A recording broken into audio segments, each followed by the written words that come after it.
Hello, everybody. Welcome to Meet the Artist. I am Keisha Willingham, and we are with Dolores Gonzales today at Slow Gallery in San Luis Obispo. So if you're here, this is her work. Please come by, visit. Even if you're not here, you should be here. So, all right. So, tell me about your art journey. The art journey is a beautiful process. It's just wonderful. I am not the kind of artist that has doodled and drawn all my life. I just knew I wanted to be involved. I decided that when I retired, I would take up art. And so within a few days, I was in a class at our local college. And I've been learning to draw and paint since then. It's a fabulous journey because of all of the wonderful instructors that I've had and all of the artists I've met along the way. Artists as a group are just cool people. They're so encouraging and inspiring and helpful. It's a wonderful community. So you said earlier that you always loved watercolor. So before you committed to doing art, had you ever played around with watercolor, or did you just like the way that watercolor looks? And well, I always liked the way that it looked, and before I left Yuma, Arizona, which was the place where I lived half of my life, I took a couple of classes at Arizona Western College and enjoyed that, but I left Yuma because I married my husband, who was a city administrator on the Central Coast. So I had only dabbled in it a little bit. I did a couple of paintings, and in fact, one of them won, or two of them won prizes at the county fair. oh, very cool. So that told me that maybe I could be an artist someday. So Gave you hope, right? yes. So all it would take would be taking some classes and diving deep into the art, right? Right. Those first classes that I took didn't involve drawing. It was that artist's technique was to wet the whole page, and then you just start applying paint to it, and the paint sort of traveled where it wanted to. And so, you would decide this is going to turn into a tree, or this is the mountains, or whatever. So it was not really drawing and So it wasn't as controlled. It wasn't, no, not at all.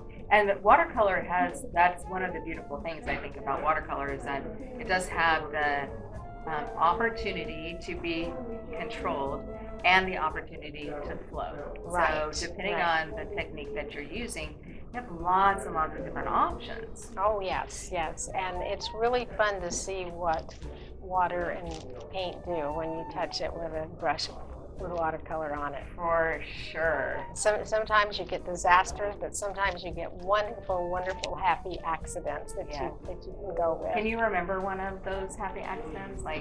Yes, I can. In fact, it's been my most successful painting. I wish I had an example of it right here. We'll find one and stick it up here. Is that your flamingo girl? No, it's called Poppies and Pear.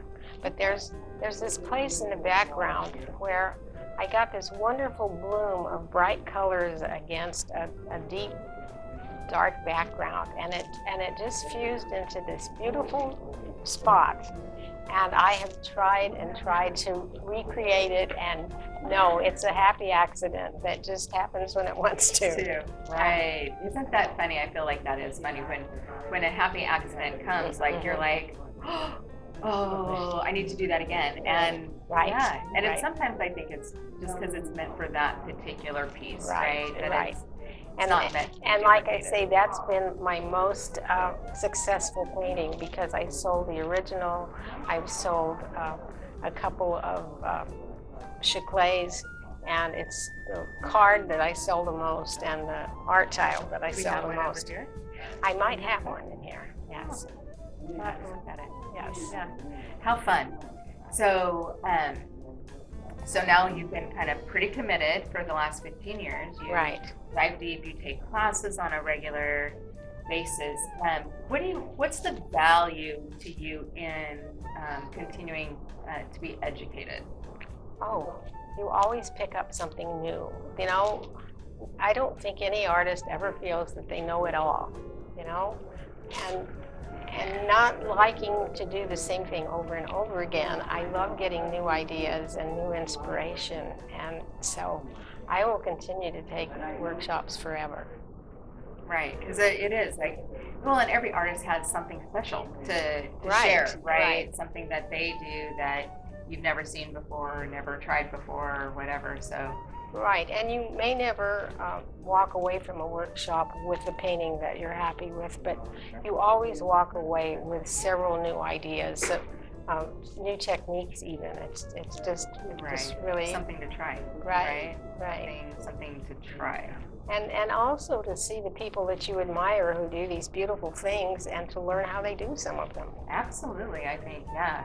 Well, yeah, I think that everybody has unique talents, and so everybody, even if they're not a famous artist or somebody who's been an artist for their whole life or anything like that, I think that everybody's art has something unique Right. in it that's valuable to other artists. Right, and a lot of friends and family tell me they could never do what I do. However, I could not draw when I started to paint, and I always remember that the first instructor that I went to in a drawing class said that anybody can learn to draw. You just need to learn to see, and it's true. I love that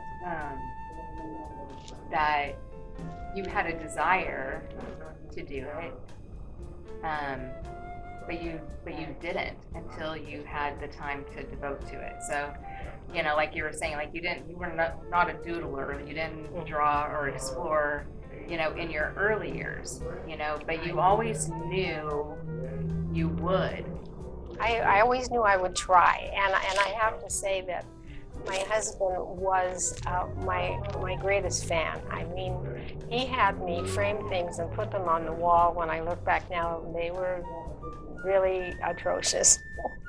But he made me feel like it was art, and so that gave me confidence to keep trying. And yay for cheerleaders. yeah. And so sometimes I go back into my portfolio and I look at some of those that I saved, and I'm going, that was tough. Yeah, that was a bad one. That's funny. But I love that. I think we have to have people in our life like that as artists that just love our stuff because they love us. Right. Right. Because not everything we make is amazing, right? Yeah, well, in art, the fake it till you make it is tough because once you put stuff on paper, it's there. That's right, yep. And then you just pray that something's going to happen there and actually work out. Yeah, well, I have one artist friend that I really admire, and she says that when she does her paintings, the first thing she does is just splash paint around, and then she does damage control. Oh, so I like that though, because it has all the feeling of freedom and then management. Right. I like that. That's a good balance. Yeah, it is.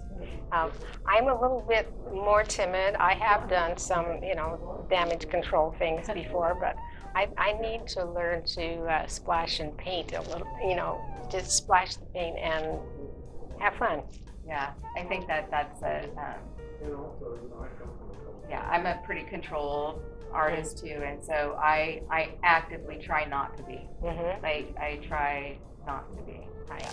And then one of the interesting things about watercolor that is different than other media is that in watercolor, if you want whites in your painting, you have to save those whites, because once paint goes over it, it's very difficult to change. And so that's really an interesting thing too. Yeah.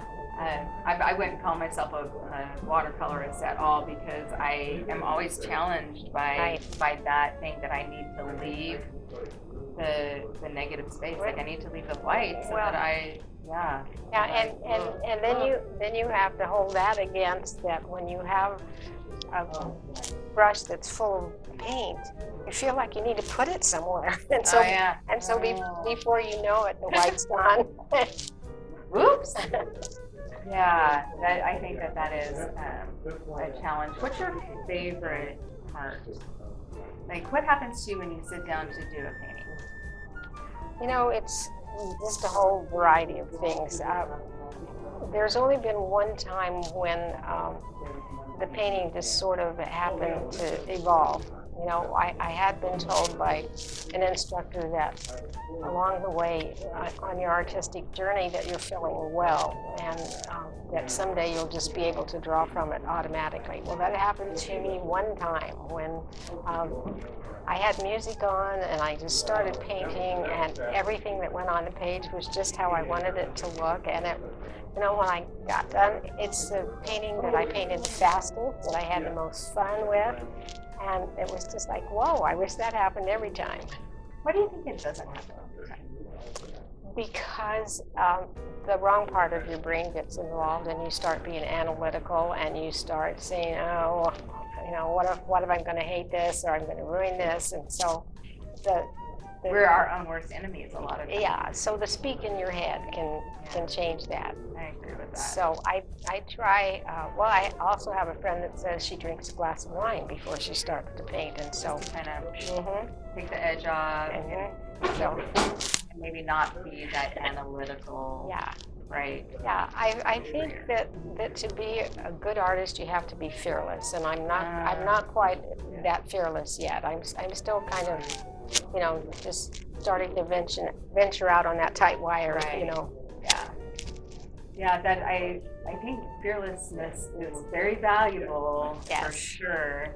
And I feel like I have moments of it. Do you feel like you have moments of fearless? Right. Yes, I do. And then moments of like, yeah. Yeah. Well, sometimes when you get a part of a painting that's just perfect, that you just love, then you're worried about, you know, the next thing I do might mess it up. Right. Yeah. So knowing when to stop. Yeah. So and it happens, and we know it happens because we've done it. Yeah. So you have to feel the fear and do it anyway. Yeah. Do it anyway. Okay, so that would lead me to your words of advice.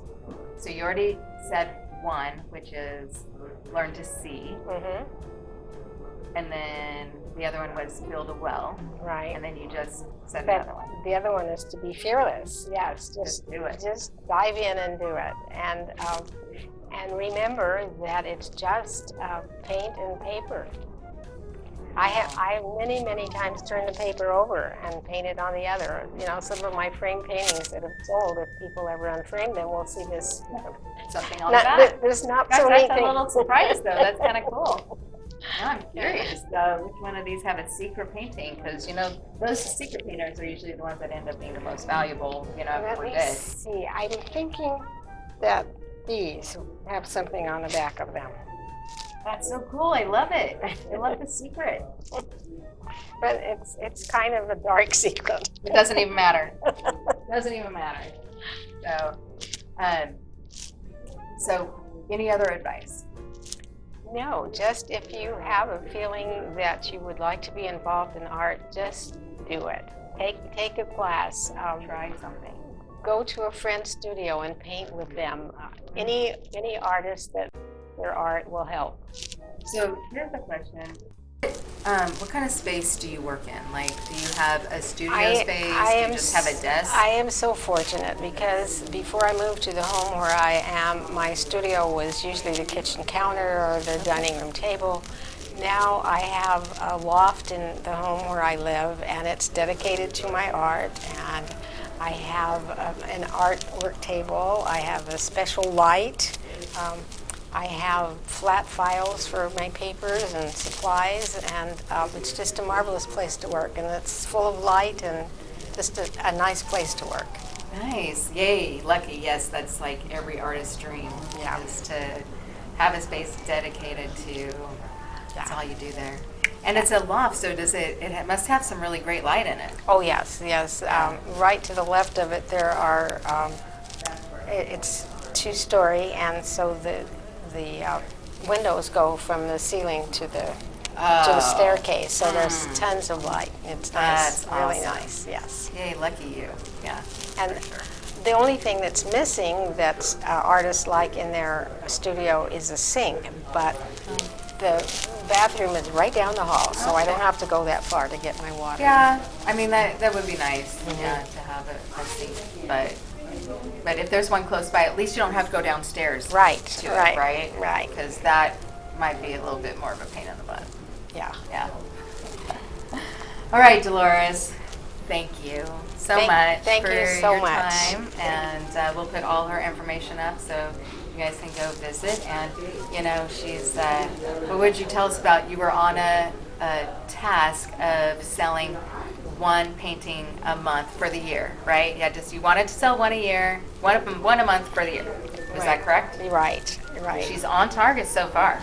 So, but I'm just saying that there's still a whole rest of the year to go, so people should come shop. Wonderful. Right? I hope you do. All right, thank you. Thank you.